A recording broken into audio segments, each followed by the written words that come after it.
Hi hello എല്ലാവർക്കും നമസ്കാരം. നമ്മളിപ്പോൾ നോക്കാൻ പോകുന്ന റീഡിംഗ് തേർഡ് പാർട്ടിക്ക് നിങ്ങളുടെ വ്യക്തിയോടുള്ള ശരിക്കുള്ള ഉദ്ദേശം എന്താണ്. അപ്പൊ നമുക്ക് റീഡിങ്ങിലോട്ട് പോവാം. തേർഡ് പാർട്ടിക്ക് നിങ്ങളുടെ വ്യക്തിയോടുള്ള ഉദ്ദേശം എന്താണ്, ആക്ച്വൽ ഉദ്ദേശം.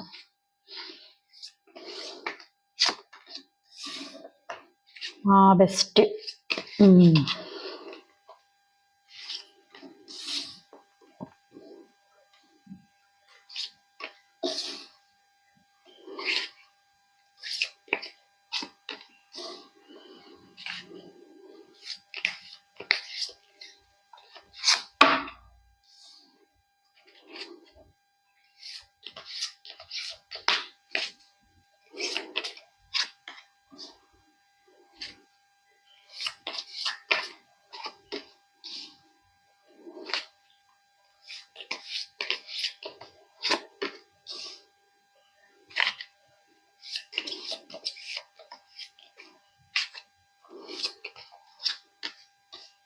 ഓക്കേ,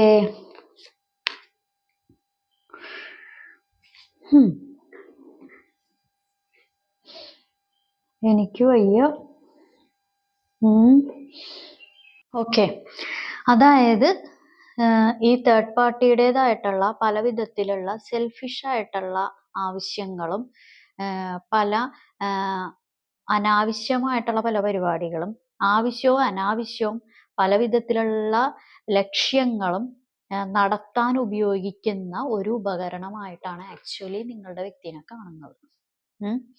ഓക്കെ, അതായത് ഇവർക്ക് ഇപ്പൊ കുറച്ച് എന്തെങ്കിലും ഒരു പരിപാടി നടത്തണമെന്നുണ്ടെങ്കിൽ അത് ഏത് രീതിയിലും ഏത് വിധേനയും എന്ത് നീചപരിപാടി ചെയ്തിട്ടാണെന്നുണ്ടെങ്കിലും എന്തൊക്കെ എങ്ങനെയൊക്കെ ഓടി നടന്നിട്ടാണെന്നുണ്ടെങ്കിലും ഇവരുടെ ലക്ഷ്യസ്ഥാനം മാത്രമാണ് ഇവർക്ക് മുഖ്യം.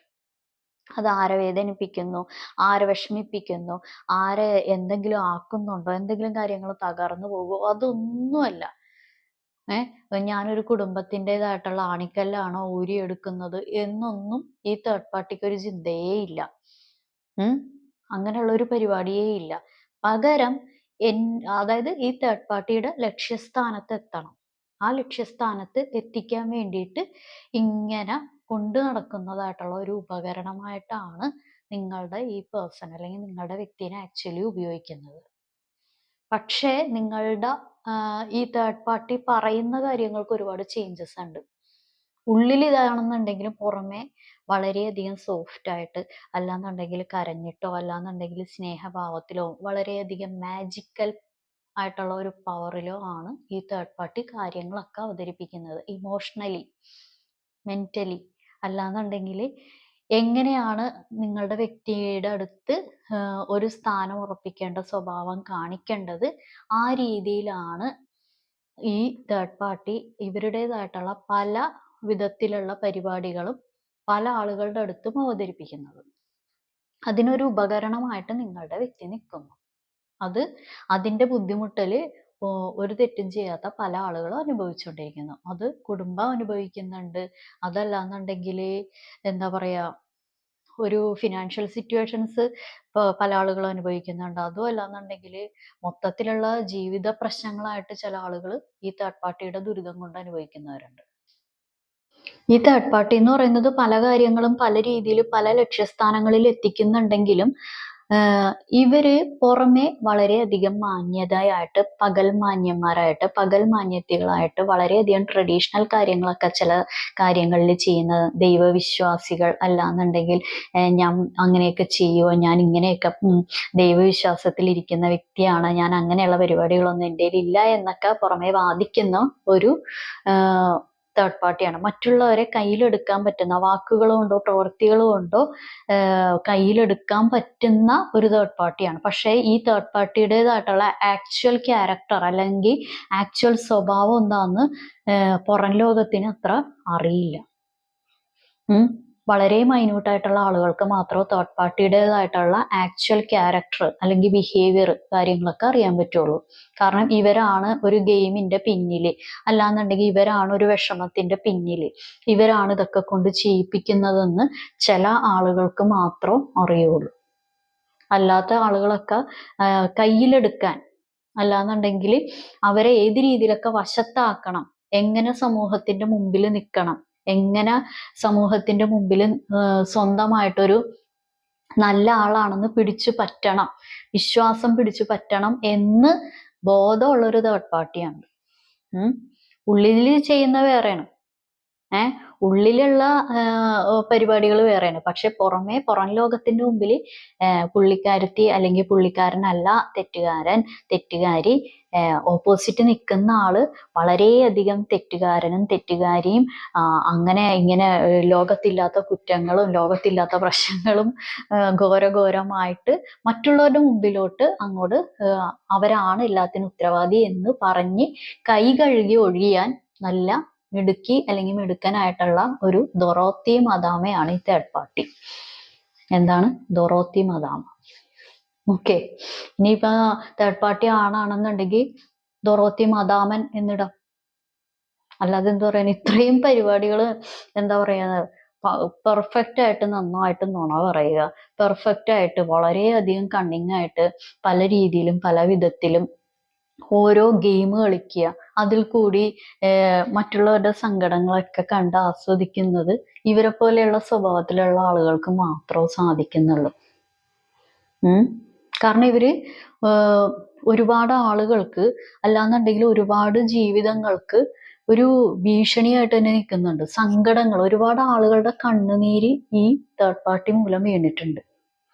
നല്ല ഹൈ പവറായിട്ട് ബ്ലാക്ക് മാജിക് എനർജിയും ഇവിടെ കാണിക്കുന്നുണ്ട്. കാരണം വാക്കുകൾ കൊണ്ടും പ്രവർത്തികൾ കൊണ്ടും നിങ്ങളുടെ വ്യക്തിനെ ഒരു ഡയറക്ഷൻ ലോസ് ഉണ്ടാക്കിയിട്ടുണ്ട്. ഒരു എന്താ പറയാ, അങ്ങനെയല്ല ഇങ്ങനെയാണ്, ഇങ്ങനെയല്ല അങ്ങനെയാണ് എന്നുള്ള കാര്യങ്ങളും അതല്ല. ഇനിയിപ്പോ ബ്ലാക്ക് മാജിക് എഫക്റ്റ് ആണെന്നുണ്ടെങ്കിൽ ഒരു 70% ആളുകൾക്കും ബ്ലാക്ക് മാജിക് എഫക്റ്റിൽ കൂടി നിങ്ങളുടെ വ്യക്തിനെ ബന്ധിച്ചു നിർത്തിയതായിട്ട് ഇവിടെ കാണിക്കുന്നുണ്ട്. അങ്ങനെയുള്ളൊരു കാര്യം. ചില ആളുകൾക്ക് തേർഡ് പാർട്ടി എന്ന് പറയുന്നത് സഹോദര സ്ഥാനമോ അല്ല ഇപ്പൊ മാതൃസ്ഥാനമോ അങ്ങനെയുള്ളൊരു കാര്യമുണ്ട്. ചില ആളുകൾക്ക് വേറൊരു റിലേഷൻഷിപ്പായിട്ട് ഇവിടെ കാണിക്കുന്നുണ്ട്. അങ്ങനെയുള്ളൊരു പരിപാടിയും ഇവിടെ പ്യുവറായിട്ട് നിൽക്കുന്നുണ്ട്. കാരണം എങ്ങനെ ഈ നിങ്ങളുടെ വ്യക്തിയുടെ നല്ല കാര്യങ്ങളോ ഫ്യൂച്ചറോ ഒന്നുമല്ല, ഇവരുടെ കാര്യങ്ങളൊക്കെ വിജയിക്കണം, ഇവരുടെ പരിപാടികളൊക്കെ എങ്ങനെയെങ്കിലും നടന്നു പോകണം, അല്ലെങ്കിൽ ഇവരുടേതായിട്ടുള്ള ലക്ഷ്യങ്ങളൊക്കെ നടന്നു പോകണം. അല്ലാതെ നിങ്ങളുടെ വ്യക്തിക്ക് ഫ്യൂച്ചറിൽ എന്തുണ്ടാകും, നിങ്ങളുടെ വ്യക്തിക്ക് ഫ്യൂച്ചറിൽ നല്ല കാര്യങ്ങളാണോ, ഫ്യൂച്ചറിൽ നല്ല പരിപാടികൾ ഉണ്ടാകുമോ, അതൊന്നും അല്ല ചിന്തിക്കുന്നത്. പക്ഷേ എല്ലാം നല്ല കാര്യങ്ങളെ ഉണ്ടാവൂ എന്ന് നിങ്ങളുടെ വ്യക്തിയെ പറഞ്ഞ് വിശ്വസിപ്പിച്ചിരിക്കുന്നത് ഈ ദൊറോത്തി മദാമയാണ്, അല്ലെങ്കിൽ ദൊറോത്തി മദാമൻ ആണ്. കാരണം അതുകൊണ്ട് നല്ല രീതിക്ക് എന്താ പറയാ, ഒരു ഇതിൻ്റെ അകത്തൊരു ചതി കിടക്കുന്നുണ്ട്, അല്ലെങ്കിൽ ഒരു വിശ്വാസവഞ്ചന കിടക്കുന്നുണ്ടെന്ന് നിങ്ങളുടെ വ്യക്തി ഇപ്പോഴും മനസ്സിലാക്കിയിട്ടില്ല. എന്ത് കേൾക്കണം, ഏത് കേൾക്കണം, നല്ലത് കേൾക്കണോ ചീത്ത കേൾക്കണോ എന്ന് നിങ്ങളുടെ വ്യക്തിക്ക് ഇപ്പോഴും ഒരു ഇത് വന്നിട്ടില്ല. കാരണം ചില ആളുകളോടുള്ള പൂർണ്ണമായിട്ടുള്ള വിശ്വാസത്തിൽ അവരെന്തു പറഞ്ഞാലും അപ്പാടെ വിഴുങ്ങുന്ന, അല്ലെങ്കിൽ അപ്പാടെ അത് വിശ്വസിച്ചുകൊണ്ടിരിക്കുകയാണ് നിങ്ങളുടെ ആള്.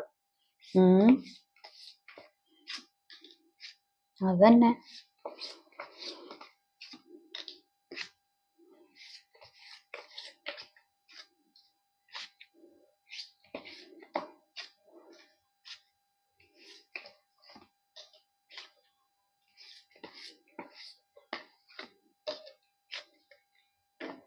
അത് തന്നെ.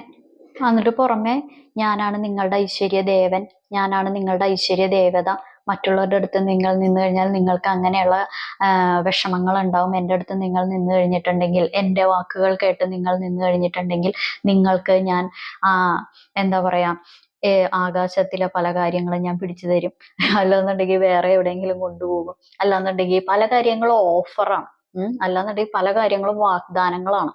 നാളെ ഞാൻ തരും, മറ്റന്നാൾ തരും, നാളെ നാളെ നാളെ എന്ന് പറഞ്ഞുള്ള ഇങ്ങനെ നീണ്ടോണ്ട് പോക്ക് മാത്രമേ ഉള്ളൂ. അല്ലാതെ ഇങ്ങനെ ഇവർക്ക് നിങ്ങളുടെ വ്യക്തിക്ക് കൊടുക്കാം എന്ന് പല കാര്യങ്ങൾ പറയുന്നുണ്ടെങ്കിലും നിങ്ങളുടെ വ്യക്തിയുടെ കയ്യിൽ നിന്ന് പല കാര്യങ്ങളും ഇങ്ങനെ വാങ്ങിച്ചോണ്ടിരിക്കുകയാണ്. ചിലപ്പോൾ ഫിനാൻഷ്യലി ആയിരിക്കാം, അതല്ലാന്നുണ്ടെങ്കിൽ അവരുടെ ഒരു പ്രസൻസ് ആയിരിക്കാം, അല്ലാന്നുണ്ടെങ്കിൽ ഇവർ ഉപയോഗിക്കുന്ന പല സെൽഫിഷ് ആയിട്ടുള്ള കാര്യങ്ങളും നിങ്ങളുടെ വ്യക്തിനെ കൊണ്ട് നല്ല ക്ലീൻ ആൻഡ് പെർഫെക്റ്റ് ആയിട്ട് പല കാര്യങ്ങളും ചെയ്യിപ്പിച്ചുകൊണ്ടിരിക്കുന്നു. കാരണം സ്റ്റക്കാക്കി നിർത്തിയിരിക്കുകയാണ്. ഇവര് പറഞ്ഞ കാര്യത്തിൽ കൂടി മാത്രം നടക്കുക, ഇവര് പറയുന്ന പ്രവൃത്തിയിൽ കൂടി മാത്രം നടക്കുക എന്നുള്ള എനർജിയാണ് പാസ് ചെയ്തുകൊണ്ടിരിക്കുന്നത്. ഇവിടെ അങ്ങനെയുള്ള ഒരു എനർജി കാണിക്കുന്നുണ്ട്. കാരണം ഈ തേർഡ് പാർട്ടി മൂലം പല ആളുകളും നിങ്ങളുടെ വ്യക്തിയുടെ ജീവിതത്തിൽ നിന്നും, അല്ലെങ്കിൽ നിങ്ങളുടെ വ്യക്തിയുടെ ഒരു ജീവിതത്തിൻ്റെതായിട്ടുള്ള പല ഘട്ടങ്ങളിൽ നിന്നും പല കാര്യങ്ങളും നിങ്ങളുടെ വ്യക്തിക്ക് നഷ്ടപ്പെട്ടിട്ടുണ്ട്, അല്ലെങ്കിൽ നഷ്ടപ്പെട്ടുകൊണ്ടിരിക്കുകയാണ് എന്നുള്ളൊരു കാര്യം നിങ്ങളുടെ വ്യക്തി മനസ്സിലാക്കുന്നില്ല. അത് ഫിനാൻഷ്യൽ കാര്യങ്ങളായിരിക്കാം, അല്ലെങ്കിൽ ഒരു കുടുംബത്തിന്റെ ഒരു സിറ്റുവേഷൻ ആയിരിക്കാം, അതും അല്ലാന്നുണ്ടെങ്കിൽ വേറെ ഏതെങ്കിലും പരിപാടികളായിരിക്കാം. പക്ഷെ നിങ്ങളുടെ വ്യക്തിക്ക് പല കാര്യങ്ങളും ഈ വ്യക്തി മൂലം നഷ്ടപ്പെട്ടുകൊണ്ടിരിക്കുകയാണെന്നുള്ളൊരു ബോധം, അല്ലെങ്കിൽ ആ ഒരു കാര്യങ്ങൾ ഒന്നും കാണുന്നില്ല. അങ്ങനെയുള്ള ഒരു പരിപാടി ഇവിടെ കാണിക്കുന്നുണ്ട്.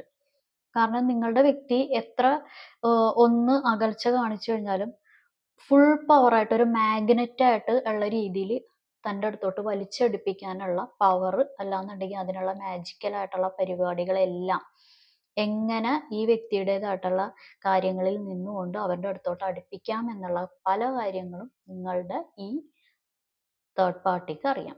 അതാണ് ഇതിൻ്റെ അകത്തുള്ളൊരു പ്രശ്നം. പക്ഷേ തേർഡ് പാർട്ടിയുടേതായിട്ടുള്ള പരിപാടികളെ പൂർണ്ണമായിട്ട് ചെയ്യുള്ളൂ. കാര്യങ്ങൾ വരുമ്പോൾ അങ്ങോട്ട് കൈ കഴുകി അങ്ങോട്ട് മാറും. മനസ്സിലായോ? അവനവന്റെ കാര്യങ്ങൾ വരുമ്പോൾ കൈ കഴുകി മാറുന്ന ഒരു തേർഡ് പാർട്ടിയാണ്. പക്ഷെ ഞാൻ ഉണ്ടാവും, നിങ്ങളുടെ ലൈഫ് ടൈം മുഴുവനും ഞാൻ ഉണ്ടാവും എന്നുള്ള വാഗ്ദാനങ്ങൾ ജീവിതകാലം മുഴുവനും കൊടുക്കാനായിട്ട് തേർഡ് പാർട്ടി വളരെയധികം മിടുക്കുള്ള ഒരാളാണ്. ഓക്കെ, ഇനി നിങ്ങൾക്കുള്ള മെസ്സേജസ് എന്താണെന്ന് നോക്കാം. Rest, movement, massage, clean your space. Okay, അതായത് റെസ്റ്റ് എന്ന് പറയുമ്പോൾ ഒന്നല്ലെങ്കിൽ മനസ്സിന് റെസ്റ്റ് ഇല്ല, അല്ലാന്നുണ്ടെങ്കിൽ ഒരുപാട് ഓവർ തിങ്ക് ചെയ്യുന്നുണ്ടാവും, അതല്ലാന്നുണ്ടെങ്കിൽ വേണ്ടത്ര ഉറക്കം ഉണ്ടാവില്ല, അല്ലാന്നുണ്ടെങ്കിൽ ഉറക്കക്ഷീണം, ബുദ്ധിമുട്ട്, അങ്ങനെയുള്ള കാര്യങ്ങൾ ഉണ്ടാവും. അപ്പൊ അതൊന്ന് ക്ലിയർ ആക്കുക. നമ്മൾ ഉറങ്ങേണ്ട സമയത്ത് ഉറങ്ങുക.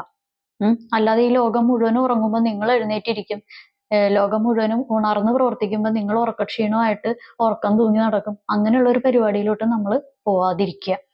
കാരണം ഉറക്കം എന്ന് പറയുന്നത് ശരീരത്തിന് വേണ്ട ഏറ്റവും വലിയ മേജർ ആയിട്ടുള്ള ഒരു കാര്യമാണ്. പിന്നെ മാനസികമായിട്ടുള്ള കാര്യങ്ങൾക്ക് റെസ്റ്റ് കൊടുക്കുക. നടന്നതെല്ലാം നടന്നു, അതിനെപ്പറ്റി നമ്മൾ ആലോചിച്ചിരുന്നിട്ട് നമ്മളുടെ മനസ്സ് വിഷമിക്കുകയെന്നല്ലാതെ പ്രത്യേകിച്ച് കാര്യങ്ങളൊന്നുമില്ല. പക്ഷെ ഇനി എന്താണ് അടുത്തത്, ഇനി എന്താണ് ചെയ്യേണ്ടത്, ഇനി മുമ്പോട്ട് ഞാൻ എന്താണ് പരിപാടി, അതിനെപ്പറ്റി നമ്മൾ പ്രവർത്തിക്കുക. കാരണം മൂവ്മെന്റ് നമ്മൾ ആലോചിച്ചിട്ട് കാര്യമില്ല, പ്രവർത്തിക്കാൻ തുടങ്ങുക, എന്നാലല്ലേ റിസൾട്ട് ഉണ്ടാവുള്ളൂ. മസാജ് എന്ന് പറയുന്നത് തായ്ലൻഡിലെ മസാജ് അല്ല കേട്ടോ ഞാൻ ഉദ്ദേശിച്ചത്. എന്തെങ്കിലും ഇപ്പൊ ഈ ആയുർവേദ പരിപാടികളൊക്കെ ഉണ്ടല്ലോ, ശാരീരികമായിട്ട് പല നീർക്കെട്ടുകളൊക്കെ മാറാനോ, അല്ലാന്നുണ്ടെങ്കിൽ അതുമായിട്ട് ബന്ധപ്പെട്ട കാര്യങ്ങളൊക്കെ ക്ലിയർ ചെയ്യാൻ, ശരീരത്തിന് ഒരു ഉന്മേഷം, ഉണർവൊക്കെ കിട്ടാനായിട്ട് ആയുർവേദ കാര്യങ്ങളൊക്കെ ഉണ്ടല്ലോ, അതാണ് ഞാൻ ഉദ്ദേശിച്ചത്. Okay, clean your space. അതായത് നിങ്ങളിപ്പോ പണ്ട് നിങ്ങൾ ഒരുപാട് എനർജറ്റിക് ആയിട്ട് പല പരിപാടികളും ചെയ്തുകൊണ്ടിരുന്ന ആളുകൾ ഇപ്പോൾ അവിടെ ഇരിക്കും, ഇവിടെ ഇരിക്കും. പല പരിപാടികളും ചെയ്യാൻ ഒരു ഉത്സാഹം ഇല്ല, അല്ലെങ്കിൽ ഒരു ഉന്മേഷക്കുറവ്. അപ്പൊ ഇപ്പൊ എന്താ പറയാ, ഒരു വാഷ് ചെയ്യാനുള്ള തുണികൾ കൂട്ടി ഇങ്ങനെ ആഴ്ചക്കണക്കിന് ഇടാതിരിക്കുക, അല്ലെങ്കിൽ ദിവസക്കണക്കിന് അങ്ങനെ ഇടാതിരിക്കുക. നിങ്ങൾ അങ്ങനെ ഇടുമെന്നല്ല കേട്ടോ ഞാൻ പറഞ്ഞത്. അല്ലാന്നുണ്ടെങ്കിൽ ഇപ്പോൾ പാത്രങ്ങളൊക്കെ കഴുകാതെ ഇങ്ങനെ കൂട്ടി വെക്കുന്നത്, അതും അല്ലാന്നുണ്ടെങ്കിൽ ഇപ്പോൾ പൊടി അങ്ങനെയുള്ള പരിപാടികളൊക്കെ തൂക്കാതെയൊക്കെ വെക്കുന്നത്, അതൊക്കെ നമുക്ക് നെഗറ്റീവ് എനർജിയാണ്. അപ്പൊ അത് പൂർണ്ണമായിട്ട് മാറ്റുക. നെഗറ്റീവ് എനർജി മാറ്റിയാലേ നമുക്ക് പോസിറ്റീവ് ആയിട്ടുള്ള കാര്യങ്ങൾ നമ്മളുടെ അടുത്തോട്ട് വരുള്ളൂ. ഈ മുഷിഞ്ഞ ഡ്രസ്സ് അങ്ങനെയുള്ള കാര്യങ്ങളൊക്കെ വീണ്ടും അത് തന്നെ എടുത്തിടാതേക്ക് ഇരിക്കുക. ഓക്കെ, പിന്നെ നമ്മൾ ശാരീരികമായിട്ട് വൃത്തിയായിരിക്കുക. തിരുവനന്തപുരത്ത് മഴ വരുന്നുണ്ടെന്നും പറഞ്ഞ് കാസർഗോഡേ ഇരുന്ന് മഴയാണ് ഇന്ന് കുളിക്കണ്ട, അങ്ങനെയുള്ള കാര്യങ്ങളൊന്നും ചിന്തിക്കാതിരിക്കുക. എല്ലാവരും അല്ല, ചില ആളുകൾ അങ്ങനെയുണ്ട്. തിരുവനന്തപുരത്ത് മഴയുണ്ടാവുന്ന എനിക്ക് ഭയങ്കര തണുപ്പായിരിക്കും, ഞാനല്ല കേട്ടോ, എന്നെ നോക്കണ്ട വരും. ഓക്കെ, അപ്പൊ കാസർഗോഡ് നിന്ന് അയ്യോ വേണ്ട, തിരുവനന്തപുരത്ത് മഴ പെയ്യുന്നുണ്ടല്ലോ, അപ്പൊ ഞാൻ കുളിക്കണ്ട എന്നുള്ള രീതിയിൽ ഇരിക്കണ്ട എന്നാണ് ഞാൻ ഉദ്ദേശിച്ചത്. ഓക്കെ. അപ്പൊ എല്ലാവരും നല്ല രീതിയിൽ സന്തോഷമായിട്ടിരിക്കുക, ഹാപ്പി ആയിട്ടിരിക്കുക. അപ്പൊ ഇതാണ് ഇന്നത്തെ റീഡിങ് എല്ലാവർക്കും ഇഷ്ടപ്പെട്ടെന്ന് കരുതുന്നു. ഇതൊരു ജനറൽ റീഡിംഗ് ആണ്. നിങ്ങൾക്ക് കണക്ട് ആവുന്ന, നിങ്ങൾക്ക് റെസണേറ്റ് ആവുന്ന കാര്യങ്ങൾ മാത്രം എടുക്കുക, അല്ലാത്ത കാര്യങ്ങൾ വിട്ടേക്കുക. ഞാൻ പറയുന്ന കാര്യങ്ങൾ ഒന്നും റെസണേറ്റ് ആയില്ല, ഒന്നും കണക്ട് ആയില്ലെങ്കിൽ ഇത് നിങ്ങളുടെ വീഡിയോയല്ല. ഓക്കെ. അപ്പൊ എല്ലാവർക്കും നല്ലൊരു ദിവസം ആശംസിക്കുന്നു. Have A good day. Thank you.